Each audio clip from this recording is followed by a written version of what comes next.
Hello everyone, কেমন আছেন সবাই? আশা করি ভালো আছেন। প্রতিদিনের মতো আজকেও একটা নতুন ভিডিও নিয়ে হাজির হলাম। আজকে আমরা যাচ্ছিলাম বাঁশবাড়িয়া রাস্তার দিকে।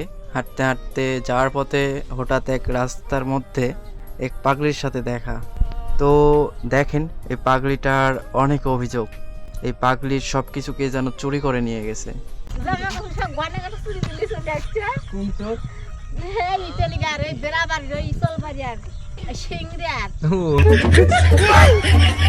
প্রত্যেকটা গ্রামেতে চোর আছে।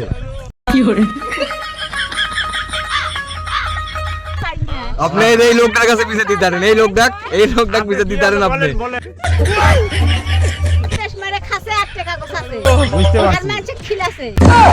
ঠিক আছে, আপনি আমার খালা হন তো সেটা দেখা যাবে। সমস্যা নাই, সমস্যা নাই, সমস্যা নাই। আপনার দিন তো থাক, যার কেউ নাই তার আল্লাহ আছে। কিছু দেয়নি।